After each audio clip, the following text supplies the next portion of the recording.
Amen. On a vu la semaine dernière que Shadrach, Meshach et Abednego ne se sont pas pliés à l'ordre du roi, c'est-à-dire d'adorer la statue. Et ça constituait pour eux une idolâtrie que de se plier à cette ordonnance du roi, c'est-à-dire d'adorer la statue lorsque la musique allait être jouée, lorsque les choses comme ça. Alors pour ces trois hommes-là, il n'était pas question qu'ils se courbent devant la statue, il n'était pas question qu'ils adorent une chose autre que l'Éternel Dieu. Et on a vu comment ils se sont tenus debout devant le roi, alors qu'il y avait des accusations qui étaient portées contre eux, et puis ils se tenaient debout. Mais ces hommes sont un modèle pour nous aujourd'hui. Ils sont un modèle par leur conviction et par leur refus de se soumettre aux exigences du monde. Pour nous, c'est les exigences du monde, mais pour eux, c'était les exigences de leur monde à eux. Ils se sont tenus debout au lieu de se soumettre aux exigences du monde. Et souvent, c'est ce qui arrive, c'est qu'au lieu de se tenir debout pour le Seigneur, eh bien, on va accepter des compromis dans notre vie, on va accepter des choses ici, des petites choses, mais ça commence toujours par des petites choses, les unes après les autres, qui s'accumulent et qui finalement font une grosse chose. Comme la question qu'on posait, comment on fait pour manger un éléphant? Eh bien, la réponse était une cuillère à la fois. Et c'est gros. Mais on finit par y arriver, une cuillerée à la fois, ou une fourchette à la fois, on finit par y arriver. Et c'est la même chose avec ça. L'ennemi vient, des petites choses, des petites, et puis là, tranquillement, on recule, et les choses grossissent, et finalement, on est rempli de compromis dans notre vie, et puis on fait que ce que le monde veut. Notre cœur est plus dédié à Jésus, notre cœur est plus tourné vers Jésus, notre cœur est partagé entre le monde et Jésus. Et à mesure qu'on est partagé entre le monde et Jésus, eh bien, à un moment donné, il faut en venir à prendre une décision, parce qu'on ne peut pas se tenir en équilibre sur ce fil-là continuellement. À un moment donné, il faut pencher d'un côté ou de l'autre. Alors, soit on va pencher du côté du monde, soit on va pencher du côté de Dieu. Mais on n'a pas le choix. Parce que la Bible va dire, tu ne peux pas aimer Dieu, soit tu vas aimer un, soit tu vas aimer l'autre, mais tu ne peux pas aimer les deux. C'est impossible. On ne peut pas aimer le monde et aimer Dieu en même temps, c'est impossible. Alors on doit se tenir debout. Et ça nous guette tous. Ça nous guette tous, ça me guette, c'est tout le monde. Quand je fais une rétrospective de ma vie en arrière, je m'aperçois des moments où est-ce que j'ai laissé rentrer des petites choses. Il y a des choses, j'étais ferme, il n'y avait pas de problème. Mais il y en a d'autres où j'en ai laissé rentrer des petites, et tout à coup, ça grossissait, puis tout à coup, ça prenait toute la place que le Seigneur voulait que j'aille. Puis là, le Seigneur commençait à m'appeler, « Reviens à moi, je veux passer du temps avec toi, reviens dans ma présence. » Et là, les choses étaient tellement grosses que j'étais incapable d'y retourner jusqu'à ce qu'à un moment donné où tu te rends compte de cela et puis tu te dis non, ça finit. Non, Jésus doit passer en premier dans notre vie et rejeter ces choses-là. Maintenant, regardons ce qui se produit lorsque trois éléments inébranlables font face à une force qu'humainement, nous ne pouvons pas résister. Et c'est un peu le titre du message. Originalement, le message était en une partie, mais il va être en deux parties parce que le Seigneur m'a donné des choses à mettre dedans que je n'avais pas vues. Amen, gloire à Dieu. Alors, c'est la force de l'impact. Et c'est pour ça, les trois petits bonhommes rouges que vous avez sur l'acétate, jaune, et puis le petit rouge ou la force de l'impact, quand le rouge s'en vient vers eux autres, il sait que ça va mal aller. C'est pour ça qu'il n'y a pas le sourire. Il sait qu'il ne passera pas un bon moment. Alors, dans Daniel chapitre 3, versets 19 à 20, ça nous dit, « Alors Nabuchodonosor fut rempli de fureur contre Shadrach, Meshach et Abednego, et son visage devint blême. Il reprit la parole et ordonna de chauffer la fournaise 7 fois plus que d'habitude. Puis il commanda à quelques soldats vigoureux de sa garde de ligoter Shadrach, Meshach et Abednego et de les jeter dans la fournaise ardemment chauffée. » Finalement, les trois hommes vont se retrouver jetés dans la fournaise. Le verdict est tombé et c'est là qu'ils s'en vont. Et c'est là la leçon qu'on doit retenir. Ils n'ont pas obtenu leur délivrance du feu, mais ils ont obtenu le feu. Quand je vous dis que c'est la leçon qu'on doit retenir, ils n'ont pas obtenu leur délivrance du feu, mais ils ont obtenu le feu. Ce qui veut dire que Dieu ne nous évite pas de passer au creuset, comme la parole de Dieu le dit. Il ne nous évite pas de passer dans le feu. Parce que c'est lorsque nous sommes dans le creuset que nous sommes purifiés, qu'on est transformés, que ce qu'il y a de mauvais est enlevé de nous. Le creuset s'associe à des pleurs, s'associe à des moments extrêmement difficiles, mais lorsque nous sortons de là, il y a quelque chose en nous qui est purifié. Il y a quelque chose en nous qui ressemble davantage à Jésus. Il y a quelque chose en nous qui est plus à l'image de Jésus. Mais le creuset, il ne faut pas l'éviter. Il ne faut pas essayer de s'en sauver. Parce que si on essaie de s'en sauver, Dieu nous rattrape et dit non, non, non, non, non, c'est par là que tu t'en vas. C'est comme mes petites poules. Des fois, j'ouvre la porte pour les sortir, puis je lui dis OK, on rentre. Puis là, il y en a une qui s'en va par là. Je dis, non, non, non, non, non, pas par là qu'on va, c'est par là qu'on va. Alors, le Seigneur fait la même chose. On ne va pas par là, on s'en va par là. En dehors du feu, il ne peut pas y avoir de purification. Parce que le feu détruit. Le feu purifie. L'or, pour être purifiée, elle doit être passée au feu plusieurs fois. Et plus on la passe au feu, plus elle est purifiée. Et le feu, c'est ce qui permet de devenir davantage semblable à Christ.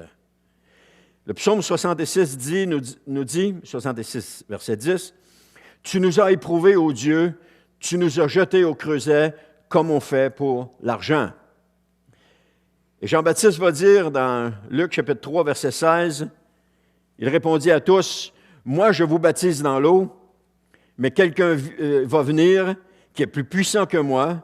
Je ne suis pas même digne de dénouer la lanière de ses sandales, mais il vous baptisera dans le Saint-Esprit et le feu. » Baptiser, ça veut dire plonger, immerger, complètement. Il dit qu'il va nous baptiser dans le Saint-Esprit, soit, mais aussi dans le feu. Et des fois, on regarde ça et on dit « Ouh, je vais être baptisé de feu! Ouh! » Êtes-vous prêts à passer par le chemin de Shadrach, Meshach et Abednego? Êtes-vous prêts à passer par ce chemin-là où le Seigneur vous demande de vous tenir debout et que vous dites non et que les conséquences auxquelles vous allez faire face vont être douloureuses? Est-ce qu'on est prêt à cela? Le baptême de feu est la voie de la lutte contre le compromis. Quand on accepte le compromis, il y a des conséquences à cela. Séparation avec Dieu. Le lien de la communication avec Dieu est coupé. Il y a un éloignement d'avec Dieu qui se produit. Et à un moment donné, la source d'eau vive qui coulait en nous cesse de couler parce qu'il y a une séparation d'avec Dieu. Le compromis nous coupe de Dieu. Et là, on se retrouve, « Mais Seigneur, qu'est-ce qui m'arrive? J'ai l'impression d'être sec. J'ai l'impression qu'il ne se passe plus rien. J'ai l'impression... » Et là, tu entends juste la voix de Dieu qui dit, « Regarde tes dernières décisions. Regarde les dernières décisions. Regarde ce que tu as décidé alors que je te disais de faire autre chose. Tu as accepté ce que l'ennemi te disait au lieu d'accepter ce que Jésus te disait. » Et là, ça coupe la communication. C'est la purification de notre nature pécheresse. À toutes les fois qu'on passe dans le feu, il y a quelque chose en nous qui est brûlé. Et plus on va passer dans le feu, plus ça va brûler, plus qu'il va en brûler des affaires. Baptisé du Saint-Esprit, si on est baptisé du Saint-Esprit, on ne devrait pas avoir peur de la fournaise ardente. On ne devrait pas avoir peur du creuset. On ne devrait pas avoir peur de passer par ces moments difficiles-là. Parce qu'on sait que ces moments-là, lorsqu'on en ressort, c'est glorieux. Mais quand tu en ressors, c'est pour une période, après ça, tu vas y retourner. Parce que Dieu veut quelque chose. Il veut que tu sois... Dieu a dit, il veut que tu sois saint. Il dit, vous serez saints car je suis saint. Et si on veut venir saint comme Dieu, il faut qu'il enlève tout ce qui n'est pas de lui à l'intérieur de nous. Il faut qu'il enlève tout ça. Et quand il enlève tout ça, ça fait mal. C'est pas agréable. Et plus souvent on chauffe l'or, comme je vous disais tantôt, plus qu'elle devient pure. Alors, plus le chrétien va se tenir debout dans ce monde corrompu, et plus il va faire face à la fournaise. Parce que le monde ne tolère pas les chrétiens qui se tiennent debout. Et dans la société qu'on vit ici en Occident, pas juste en Amérique du Nord, mais en Occident, les chrétiens ne se tiennent plus debout. Ils ont adopté toutes les choses du monde. Ils ont adopté tout le confort du monde et ils ne se tiennent plus debout pour Jésus. Ils se tiennent debout dans le compromis. Et là, ils pensent qu'ils sont sauvés. Ils pensent qu'ils vont aller au ciel. Ils pensent qu'ils vont aller passer l'éternité avec Jésus. Mais il y a tellement de compromis à l'intérieur. Et ça, c'est le problème en Occident, c'est parce que c'est tellement subtil. Quand il y a la persécution puis que tu es menacé de mort, il n'y a aucune subtilité là-dedans. Aucune. Tu donnes ta vie ou tu ne la donnes pas, mais il n'y a pas de subtilité. Mais nous, c'est plus subtil. C'est la voix de l'ennemi qui se fait entendre dans nos pensées, puis « Oh oui donc, c'est pas grave. Ah oui, fais-le. Oh, rien qu'une fois. Il n'y a pas de danger. Rien qu'une fois, ça va être correct. Rien qu'une fois, il n'y a personne qui va le voir. Ah, tu devrais le faire. » Et je sais, on est tous pris avec ça. À un moment donné, on se laisse tenter, puis là, on tombe dedans. Mais à un moment donné, il faut se relever et dire non, c'est Jésus. C'est Jésus en premier dans notre vie. C'est Jésus qui doit avoir la première place. Et là, ça recommence encore une fois. Ah ouais, on retombe encore. Et là, ça dure un temps. Mais, ça n'a pas de bon sens. La colère de Nabuchodonosor est tellement intense qu'elle se lit sur son visage. Il est en furie contre eux autres. Et dans son courroux, dans son attitude fâchée, il ordonne que la fournaise ne va pas juste chauffer un petit peu, mais 7 fois plus que d'habitude. Comment on peut chauffer une fournaise 7 fois plus que d'habitude? Le feu n'est pas plus chaud que le feu que d'habitude, mais mets-en du stock dedans, il faut que ça chauffe. Puis quand les personnes pieuses refusent de transiger avec le monde, la colère des méchants alors devient sans limite. Elle s'accentue. Alors ceux qui se tiennent prêts à affronter la fournaise, pour l'amour du Seigneur, doivent comprendre que celle-ci pourrait être bien plus brûlante que ce qu'ils n'avaient imaginé. 7 fois plus qu'il a ordonné de la chauffer. Et le chrétien qui fait face à la fournaise se retrouve dans une fournaise chauffée 7 fois plus qu'elle devrait l'être. Il y a beaucoup de fausses doctrines qui ont émergé dans l'Église, qui émergent dans l'Église présentement dans le temps où nous vivons. Et si vous saviez combien il y en a, c'est aberrant. Aberrant, c'est tout ce que je touche, tout ce que je regarde, je suis confronté à une fausse doctrine. Et je sais pourquoi.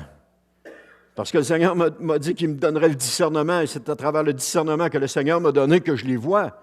Ce n'est pas à travers mes propres forces, ce n'est pas parce que je suis plus intelligent qu'un autre, ce n'est pas parce que je suis meilleur qu'un autre, mais c'est à travers le discernement que le Seigneur me donne. Et vous n'avez pas idée de tous les concepts et philosophies dans l'Église, comment nous sommes éloignés du fondement de la parole de Dieu. Et ça, c'en est un compromis qui atteint l'Église aujourd'hui. Tout ce que nous croyons être biblique est infecté. Je vais être franc avec vous ce matin. Tout ce qu'on croit être biblique est infecté. Pourquoi?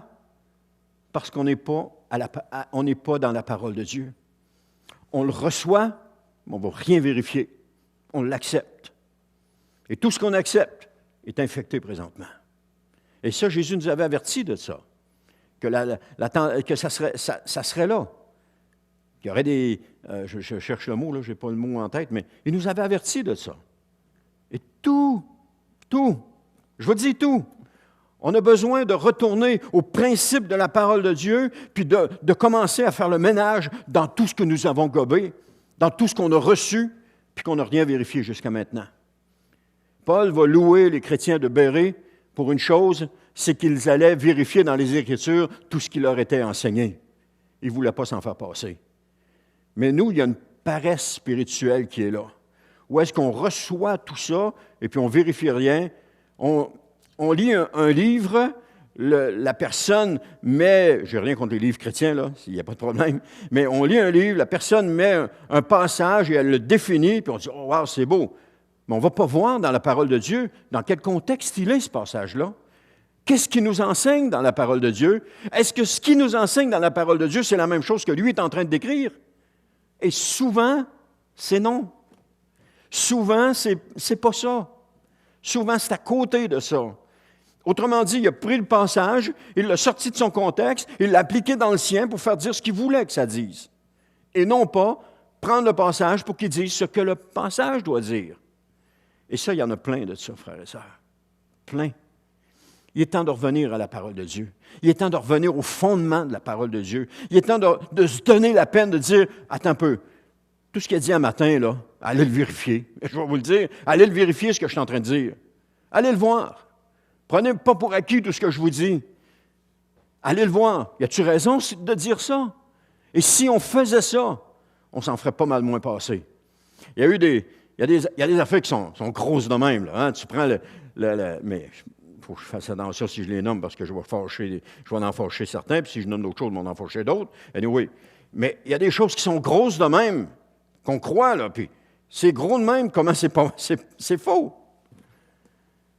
Il y a des doctrines qui sont là. Il y a quelques années, il y avait la doctrine de la grâce. La doctrine de la grâce. Il y avait quelqu'un ici dans cette église qui était embarqué là-dedans. Puis c'était, « Oh, Dieu fait tout, je n'ai pas besoin de rien faire. Dieu fait tout. » Mais c'est pas ça la grâce. C'est pas ce que la grâce dit, mais pas pantoute. Mais il avait reçu cet enseignement-là que quelqu'un avait apporté. Il n'a pas rien vérifié, il a pris juste l'enseignement, puis « Oh, wow, c'est beau! » Mais s'il avait vérifié la grâce, qu'est-ce que c'est que la grâce? Qui s'était donné la peine de chercher qu'est-ce que la grâce? Il serait aperçu qu'il était en train de se faire rouler dans la farine, mais il ne s'en est jamais aperçu. Il s'est laissé rouler dans la farine, puis tout était bien, tout était beau. Mais le problème, c'est que c'était pas bien, puis c'était pas beau pantoute. Daniel, chapitre 3, versets 21 à 23, nous dit « Aussi, les 3 hommes furent ligotés, tout habillés, avec leurs pantalons, leurs tuniques et leurs turbans, et jetés dans la fournaise où brûlait un feu ardent.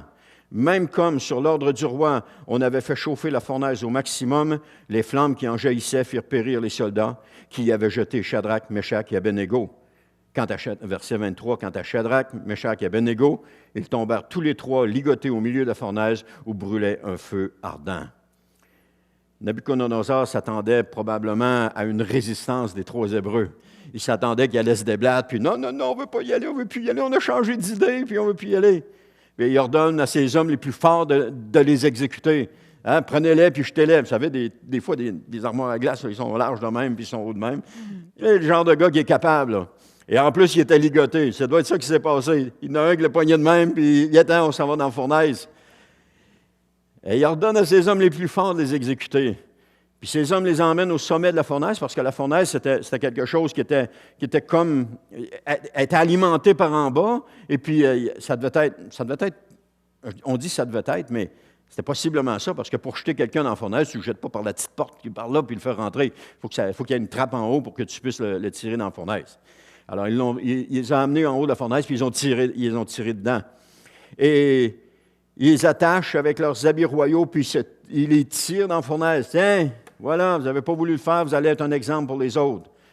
Mais la fournaise, le feu était si intense que les soldats qui les ont tirés dedans sont morts. Les autres sont tirés dedans, il ne se passe absolument rien, mais les soldats qui les tirent dedans sont tués. Ils sont sur le bord, puis ils sont tués tellement le feu est intense. Alors, les témoins les voient tomber dans les flammes. Ça y est, c'est fini, c'est réglé, on n'aura pas de problème, on n'aura plus de problème. Monsieur le roi, tu peux recommencer, on va tous adorer, il n'y en a plus de récalcitrants. Mais c'est ce qui nous arrive lorsque nous sommes poussés dans la fournaise. On est jetés avec tout ce que nous avons. Les gens nous attachent par leurs paroles, ils nous attachent par leurs critiques, ils nous attachent par leur jugement, puis ils nous poussent dans la fournaise. La fournaise que Dieu a préparée pour nous. Il ne faut jamais oublier ça. Dieu se sert des gens pour transformer les gens. Et on ne peut pas en vouloir aux gens d'agir en fonction que ce que Dieu leur demande d'agir. Il faut les bénir et dire merci pour ce que tu fais. parce que tu me permets de passer dans la fournaise. Tu me permets de passer tout habillé dans la fournaise et tu me permets d'être purifié, d'être complètement transformé. Et ça, c'est quelque chose qui s'apprend, vous savez quoi, comment? À mesure des années qu'on vous tire dans la fournaise. Plus qu'on va vous tirer dans la fournaise. Ça, on apprend, c'est ce qui nous apprend avec les années. Au début, ce n'est pas agréable. Au début, c'est pas le fun. Puis là, on en veut à tout le monde de nous avoir qui nous a jetés dans la fournaise. Mais avec le temps, on s'aperçoit que la fournaise a un effet purificateur en nous. Il y a un effet de transformation en nous. Il y a un effet merveilleux. Et ce qui fait que, tu sais, on est... j'ai deux pensées en tête en même temps. Ce qui fait qu'on est béni lorsque ça se produit. Et c'est pour ça que Paul va dire, réjouissez-vous dans le Seigneur, ou, comment ça disait ça? Ça dit, en tout cas, bref, ça disait de se réjouir pour tout ce qui nous arrivait. Parce que tout ce qui nous arrive vient de Dieu. Tout ce qui nous arrive vient de Dieu. Pourquoi? Parce qu'il veut notre bien. Et s'il nous laisse comme on est, il ne veut pas notre bien. Un père qui ne discipline pas ses enfants, il ne veut pas le bien de ses enfants. Mais le père qui les discipline, il veut le bien de ses enfants. Parce qu'il sait que s'il ne le fait pas, les enfants vont mal tourner, vont mal virer. Ils ont besoin de cette discipline-là pour connaître le chemin. Instruire l'enfant dans la voie qu'il doit suivre. Quand il va être vieux, il ne s'en détournera pas. C'est ça, ils ont besoin de connaître ce chemin-là. Alors, après des années, on lève les bras et on dit, Seigneur, je te remercie que je sois là. Et Seigneur, encore plus de fournaise, encore plus de fournaise, encore plus, Seigneur. Parce que cette fournaise-là purifie, change, transforme et nous fait devenir nous amène encore plus près de Jésus. Parce qu'on va le voir la semaine prochaine, à moins que ce soit là, je ne suis pas sûr, mais les trois qui ont été jetés ont marché dans la fournaise avec Jésus. Et vous pensez que vous êtes seul dans votre fournaise? Non, Jésus est là. Jésus est avec vous. Jésus vous accompagne. Et vous savez quoi? Quand vous ressortez, vous ne sentez pas la boucane, puis vos vêtements ne sont pas brûlés. Jésus vous a protégé. Mais quelle transformation il s'est passé. Et quand on s'aperçoit de ça, les moments les plus difficiles de ma vie, c'est les moments où est-ce que j'ai senti le plus le Seigneur me parler. C'est les moments où j'ai senti le plus la proximité avec Dieu. Plus les moments étaient intenses, plus je sentais le Seigneur qui était là, puis qui me parlait, puis qui m'encourageait, puis qui me fortifiait de toutes sortes de façons. Mais plus que les moments sont intenses, plus que Jésus est là. Pourquoi? Parce que plus la fournaise est chauffée, plus que Jésus est présent avec nous. Et il ne nous abandonne pas. Il ne nous délaisse pas. Il continue. Et ça, c'est le message qu'on doit retenir ce matin. Dieu ne nous abandonne pas. Là où nous sommes, il ne nous abandonne pas. Qu'est-ce qui se produit? Il ne nous abandonne pas. Tout ce qu'il fait, il le fait pour notre bien. Amen. Il faut juste reconnaître ça, par exemple. Alléluia. On est jeté avec tout ce que nous avons. Amen, c'est ce que j'ai dit. Et puis, la question que j'aurais pu poser, c'était, avez-vous déjà vécu cela? Avez-vous déjà vécu ces moments-là? Ou est-ce que vous vous êtes retrouvé dans une fournaise? Quand on n'y est pas, c'est gloire à Dieu, c'est bon. Mais quand on y est, ça devrait être aussi gloire à Dieu, c'est bon. Parce que ça change, ça transforme. Je suis de la génération où nos parents nous donnaient des fessées. Amen. Ça faisait mal sur le coup. Mais bon sang, c'était bon.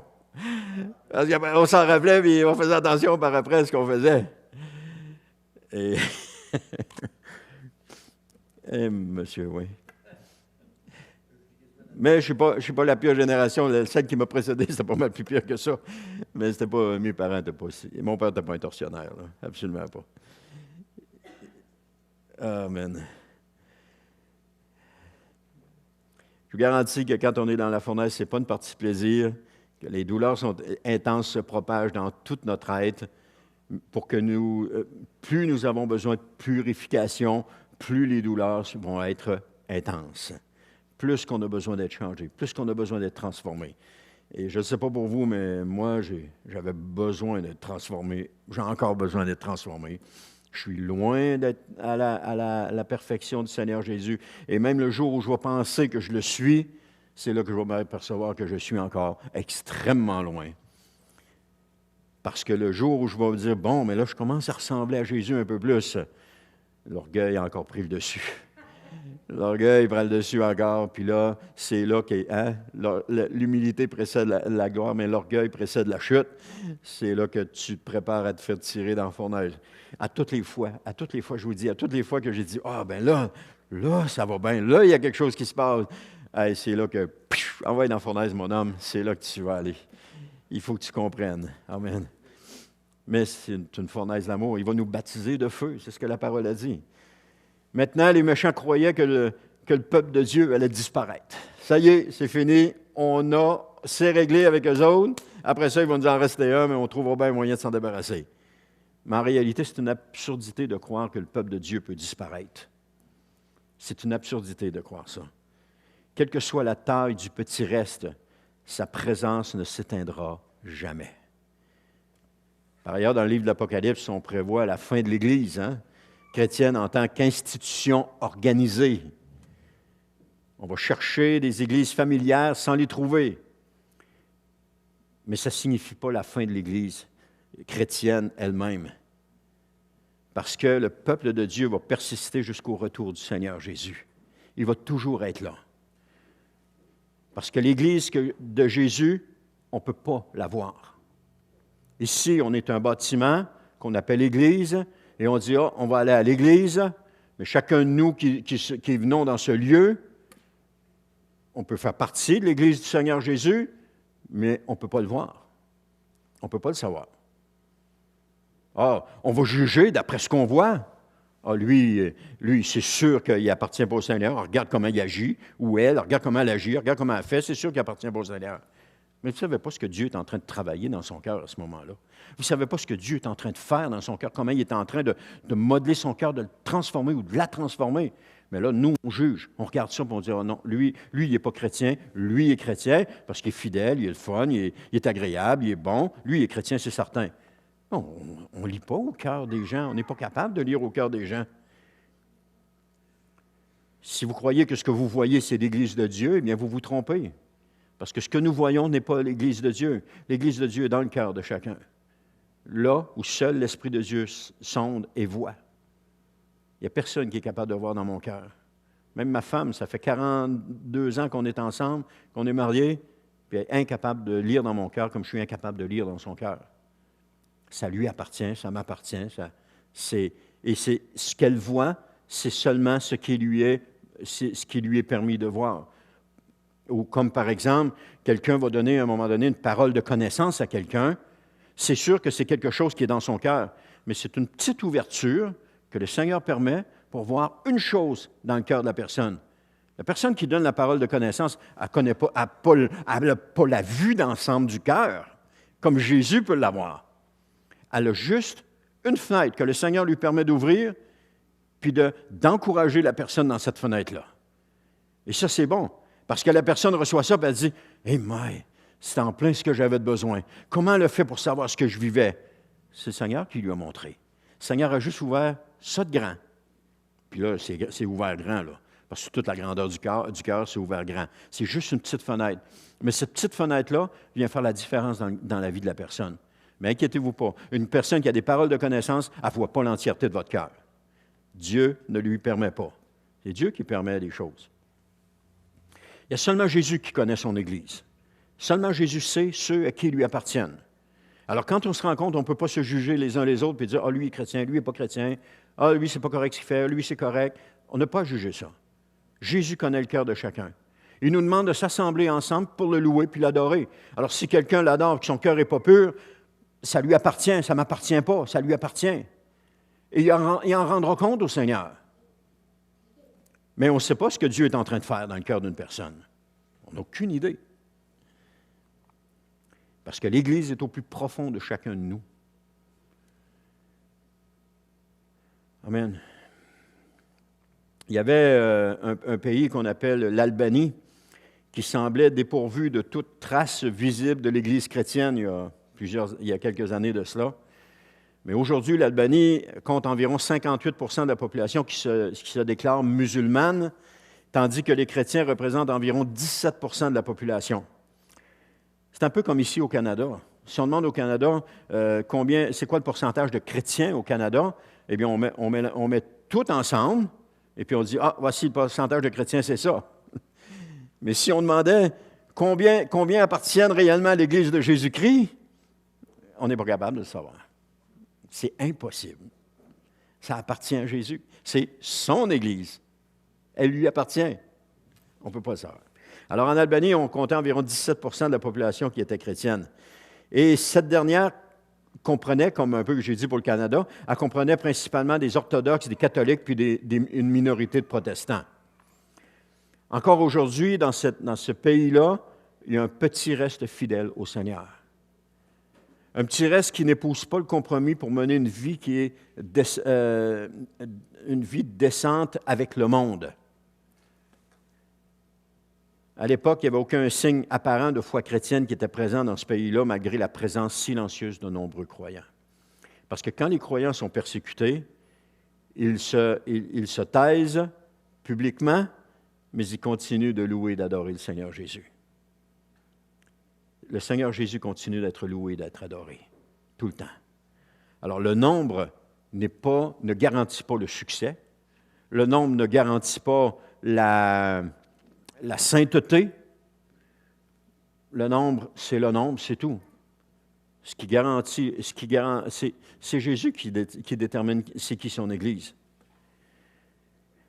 Alors, ça dit aussi que les purges qui ont visé à éradiquer la foi des gens ont échoué dans ce pays-là.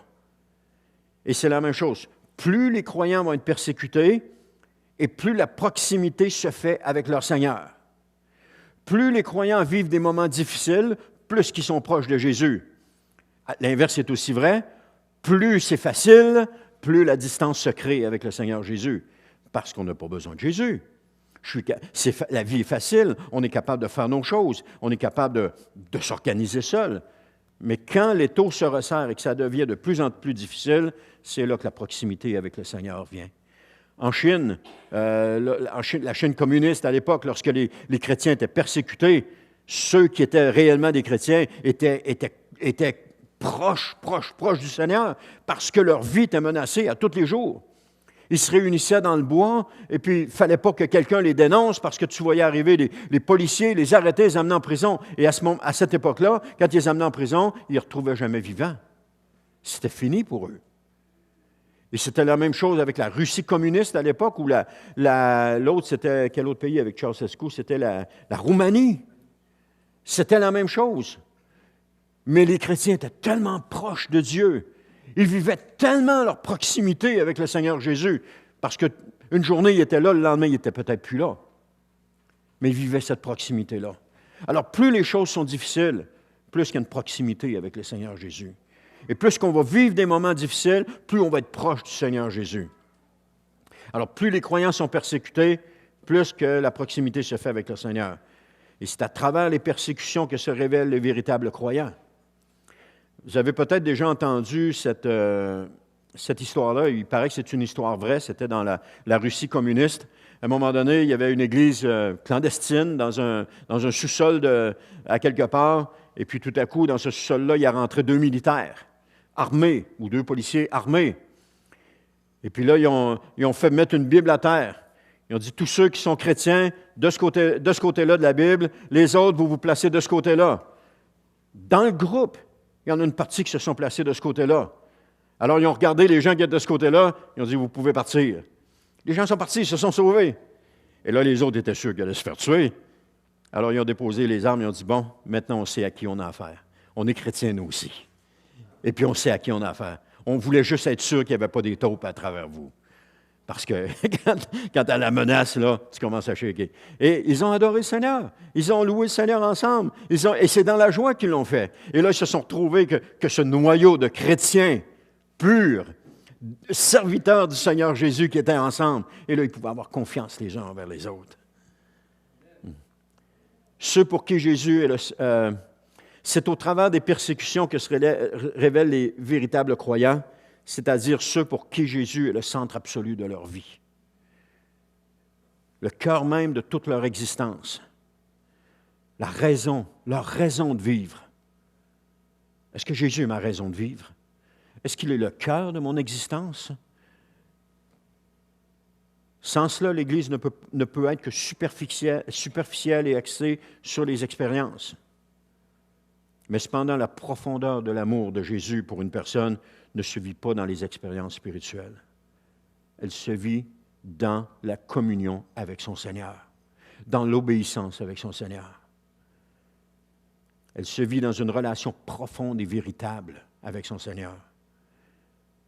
Les expériences spirituelles ne combleront jamais le cœur. Parce que les expériences, nous n'en avons jamais assez. Une expérience, on en veut une autre, on en veut une autre, on en veut une autre, on en veut une autre. On n'en a jamais assez. Et plus qu'on en a, moins on est satisfait. Mais Jésus peut satisfaire le cœur. Jésus seul peut satisfaire le cœur. Parce que Jésus seul est la source de toutes choses. Et si on lui fait confiance, si on met notre entière confiance en lui, il va satisfaire notre cœur. Le véritable amour pour Jésus ne se voit pas à l'œil humain. Nous, on voit l'extérieur, mais le véritable amour est à l'intérieur. Il ne se voit pas à l'œil humain. Seulement Dieu le voit. Seulement Jésus le voit. La seule expérience qu'on peut expérimenter et qui nous comblera sera une relation toujours plus profonde avec notre Seigneur. Je réalisais quelque chose, ça fait longtemps que j'ai réalisé ça, mais ça me revenait à l'esprit. Plus on s'approche de la lumière, plus on est en mesure de voir qu'est-ce que nous sommes réellement. Plus je vais m'approcher de Jésus, qui est la lumière, plus je vais me voir réellement tel que je suis. Et plus qu'on se tient loin, parce que si la lumière, un exemple, si la lumière brille ici, et que je me recule, je suis dans les ténèbres, je suis dans le noir. Et je ne suis pas en mesure de voir qu'est-ce que je suis. Je peux prétendre être, mais je ne suis pas en mesure de voir. C'est seulement quand je vais m'approcher de la lumière, quand je vais m'approcher de Jésus, que je vais pouvoir commencer à voir qui est-ce que je suis réellement. Et plus tu t'approches de Jésus, plus la lumière est claire et plus la lumière démontre qu'est-ce que nous sommes réellement. Mais tant qu'on reste loin de Jésus, on n'a pas une image de ce que nous sommes réellement.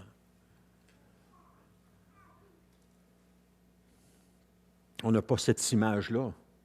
On a juste une image de noir. C'est dans les ténèbres. On ne voit pas autre chose. Mais lorsqu'on s'approche de Jésus, alors plus vous allez être proche de Jésus, plus que vous allez voir qui vous êtes réellement. J'ai pris un petit peu d'avance. Je vais juste revenir à ce que je disais. La plupart des croyants se croient sauvés parce qu'on leur a dit un jour qu'ils l'étaient. Ils ont fait une prière de repentance, puis ils ont dit, maintenant, tu es sauvé. Et les gens se croient sauvés. Ah, faut que tu le crois. Faut que tu le crois dans ton cœur, tu es sauvé. En fait, la prière de repentance, ils ont fait... Est-ce que dans les Écritures, ça nous rapporte une seule version dans le Nouveau Testament, une seule conversion à partir d'une prière de salut? On ne la voit pas en nulle part. Parce que le salut vient dans notre relation avec le Seigneur Jésus. Oui, si tu ouvres ta bouche, tu confesses le Seigneur Jésus, tu seras sauvé. C'est vrai, Paul le dit. Mais la confession, c'est la confession qui vient du cœur. Le baptême d'eau est une démonstration de cette confession-là. Une démonstration de dire, oui, j'ai décidé de suivre Jésus. Mais aujourd'hui, on baptise des gens qui, quelque temps, quittent l'Église, ils s'en vont, puis on ne les revoit plus.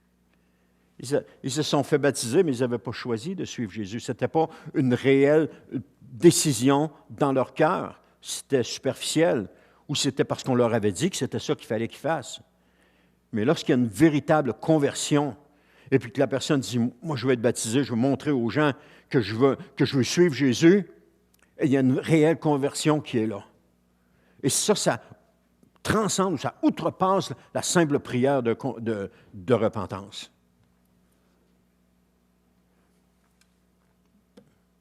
Parce que lorsque Paul va dire à un moment donné, on le voit dans les Actes, il demande aux gens, il dit, avez-vous été baptisés du Saint-Esprit ou avez-vous été baptisés lorsque vous avez cru? Ils ont dit non, et là, il les a pris et il les a baptisés. Ou encore, l'autre chose qu'on voit, c'est qu'aussitôt qu'ils croyaient, ils étaient baptisés, parce que le baptême démontrait leur choix, démontrait leur conviction, démontrait leur décision.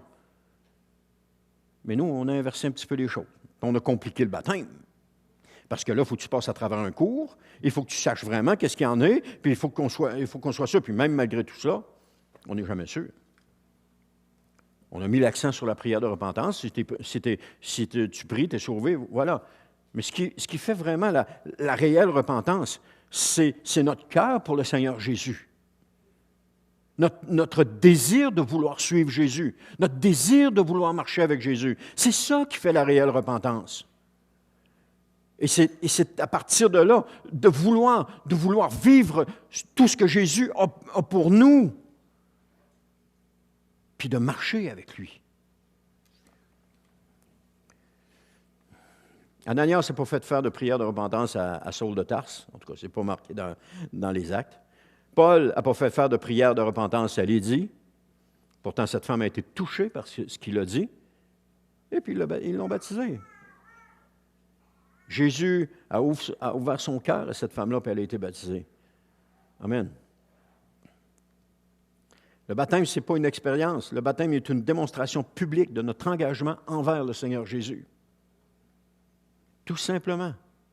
Voici, comme la chanson disait, « Moi, j'ai décidé de suivre Jésus. Hein? » Moi, j'ai décidé de suivre Jésus.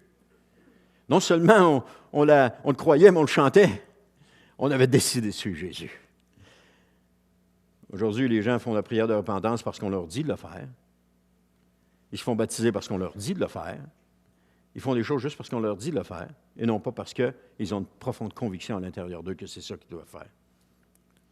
Je connais quelqu'un qui a fréquenté cette église un temps, qui sont nés de nouveau dans la maison chez eux, sans l'intervention de personne, et puis qui ont dit, ils ont cherché une église pour être baptisés. Ils avaient cette conviction-là à l'intérieur d'eux. Ils cherchaient une église pour être baptisés, puis il n'y a personne qui leur a dit qu'il fallait qu'ils soient baptisés, mais ils avaient cette conviction-là. Alors, ils ont abouti ici, on les a baptisés. Amen. Notre foi ne se vit pas par les expériences spirituelles. Notre foi se vit dans la profondeur de notre relation avec le Seigneur Jésus.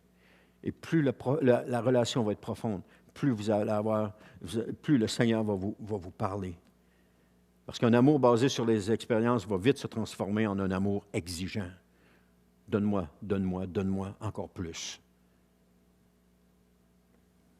Si je t'aime, c'est parce que tu me donnes. Sinon, je ne t'aime pas. L'amour profond pour Jésus ne se base pas sur les expériences. Nullement. Il s'appuie sur une réelle relation avec Jésus. Prendre conscience que nous sommes rien. Que notre vie dans ce monde est vouée à la mort. Et que sans Jésus, nous sommes perdus à tout jamais. Que Jésus doit être le premier dans notre vie. Parce que sans lui, ma vie est futile. Elle n'a aucun sens. Et lorsque je prends conscience de ce que je suis rien, puis que lui est tout, c'est là que ça change la donne. C'est là que mon amour pour lui commence à grandir, à changer, à être transformé. Parce que sans Jésus, ma vie, c'est rien. Sans Jésus, je suis mort spirituellement. Jésus, c'est la vie. Et si je n'ai pas la vie, je suis mort. Un corps qui n'a pas la vie, il est mort. Jésus, c'est la vie. Si je n'ai pas Jésus, je suis mort.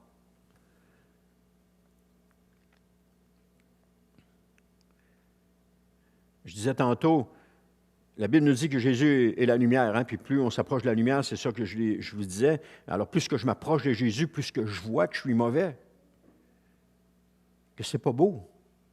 Plus je m'approche de Jésus, plus je vois que c'est pas beau. Puis là, je pense que je suis correct, que je suis parfait, puis alléluia, je m'en vais au ciel, alléluia. Ça, c'est parce que je suis loin de Jésus. Parce que quand je m'approche de Jésus, puis que je commence à me coller de Jésus, c'est là que je m'aperçois que c'est pas beau, mais pas pantoute. L'orgueil est présent, la haine est présente, la critique est présente, et mille et une choses encore sont présentes.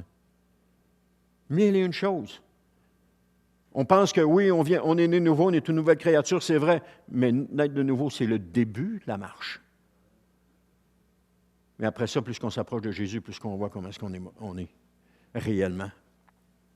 On réalise que le péché est encore omniprésent dans notre vie, bien qu'on soit pardonné. On réalise aussi qu'on est entaché par le péché. Ce que je dis, ce que je fais, ce que je pense, tout est teinté du manque de profondeur dans ma relation avec Jésus. Et ces trois hommes-là qu'on a vus tantôt, leur amour pour Dieu était sincère. Ils avaient un amour sincère pour Dieu, puis ils n'étaient pas prêts à faire aucun compromis pour briser cet amour-là qu'ils avaient pour Dieu. Ils étaient prêts même à aller dans la fournaise, ça ne dérangeait pas. Je suis perdu sans Jésus. Je suis pauvre sans Jésus. Je suis sale sans Jésus. Je suis mauvais sans Jésus.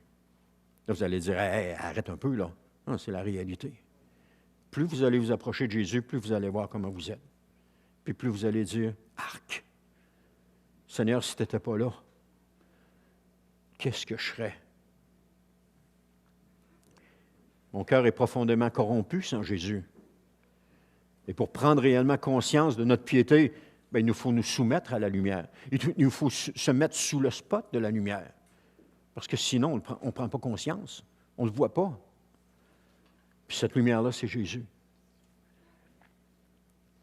Un prédicateur, un soir, était arrivé sur la scène. Et puis sa prédication, c'était 3 mots. Ça a été Jésus, Jésus, Jésus. Pff, la gloire de Dieu est tombée sur les gens.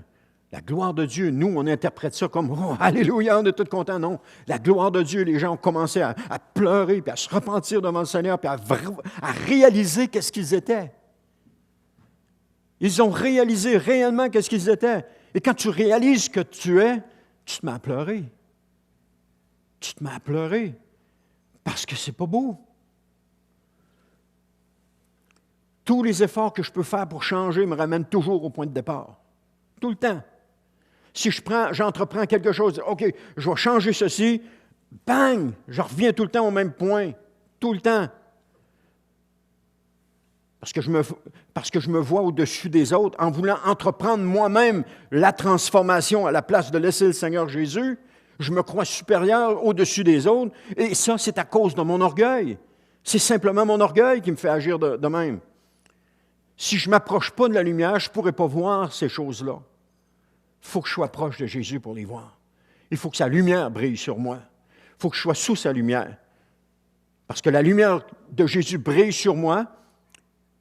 C'est parce que la lumière de Jésus brille sur moi que je peux prendre conscience de mon véritable état. Lorsque je juge les autres par rapport à leurs valeurs et leurs convictions, je me fais leur juge. Pourtant, malgré mes défauts, Jésus ne me juge pas. Et c'est ça qui m'a touché le plus ces dernières semaines. C'est que, puis même un peu avant, c'était Seigneur, je ne comprends pas. Seigneur, je pêche, puis toi, tu es là, puis tu continues à dire, viens à moi. Puis là, je suis comme tout décontenancé par son amour envers moi, parce que j'ai péché, j'ai tombé, je mériterais une réprimande. Mais non, il me dit, viens à moi. Là, je dis, Seigneur, comment je peux faire? Comment je peux comprendre ton amour? Je ne peux pas comprendre ton amour parce que je ne suis pas digne de ton amour. Le Seigneur continue à dire, viens à moi, approche-toi, continue de venir, approche-toi encore plus. Oui, mais Seigneur, je ne suis pas digne. Regarde ce que j'ai fait. Tu m'as demandé de ne pas le faire, je l'ai fait. Ça fait 10 fois, 20 fois que tu me demandes de ne pas le faire, puis je continue de le faire. Puis tu me dis encore de venir à toi. Pourquoi? Parce que la transformation va se faire quand on va venir à Jésus. C'est là qu'elle va se faire. Le Seigneur, il nous connaît. Il connaît chaque défaut, chaque chose de nous. Mais ce n'est pas ça qui fait qu'il va nous juger. Il va nous prendre puis il va nous amener toujours davantage près de lui.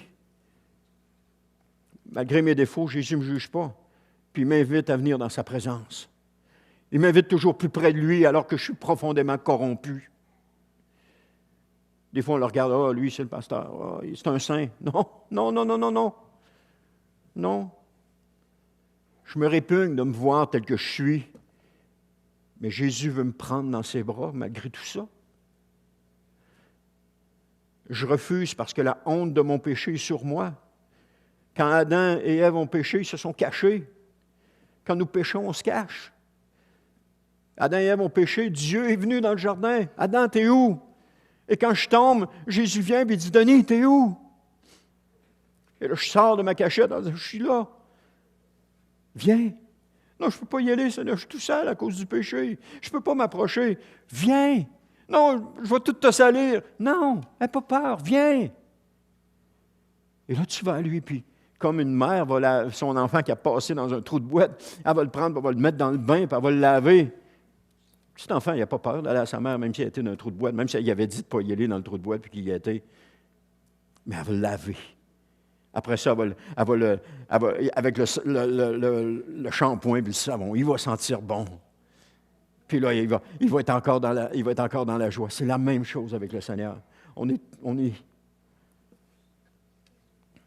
y a un passage du Nouveau Testament qui nous dit que Jésus était chez Simon le lépreux. Alors que les lépreux étaient constamment rejetés de la société parce qu'ils étaient contagieux puis ils étaient dangereux. Jésus, il n'est pas juste avec Simon, il est dans la maison de Simon le lépreux. Jésus est avec lui. Et vous pensez que parce que vous avez tombé, que vous avez péché, que Jésus ne peut pas être là avec vous? Parce que quand on se présente à Jésus, on a de l'air de ça, des lépreux. Jésus fait « Ah non! » Tu sais la phrase qu'il dit, Jésus dit à Marie, « Touche-moi pas, je ne suis pas encore monté vers mon Père. » C'est la plus mauvaise traduction qu'on a jamais vue dans toute la parole. La plus mauvaise. Parce que Jésus dit « Viens! » Mais le problème avec ça, c'était que Marie était tellement après lui. Jésus disait « Arrête Marie, va avertir les autres. » Marie était remplie de joie parce qu'elle retrouvait son Seigneur. Après qu'on est tombé, après que le Seigneur nous a pardonné, on est rempli de joie parce qu'on retrouve notre Seigneur. Puis le Seigneur dit « Arrête! Bon, OK, on continue. »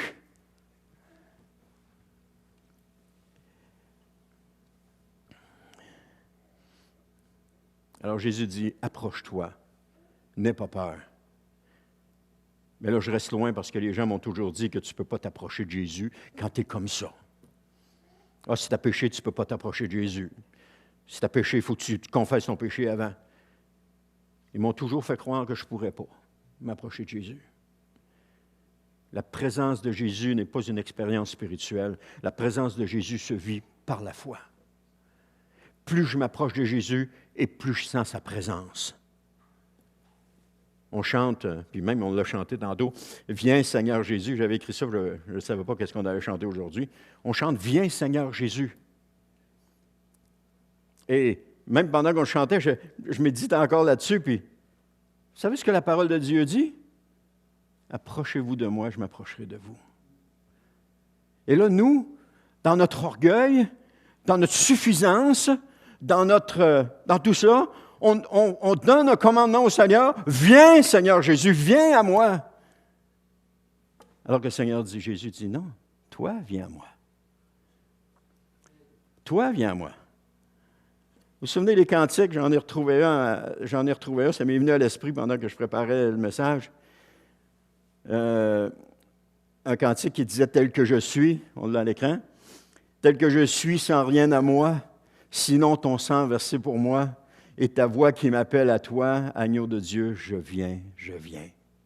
Je viens. » Alors qu'aujourd'hui, on chante, « Viens, Seigneur Jésus, viens ici, descends, viens, descends. » Ce n'est pas au Seigneur à s'abaisser à nous. Ce n'est pas au Seigneur à faire nos quatre volontés. C'est à nous à s'abaisser à lui. C'est à nous à faire sa volonté. C'est à nous à aller à lui. Mais on lui impose, on lui commande. Vous remarquerez, prenez l'occasion de regarder les chants et vous allez voir qu'il y en a beaucoup comme ça où est-ce qu'on commande au Seigneur de faire quelque chose.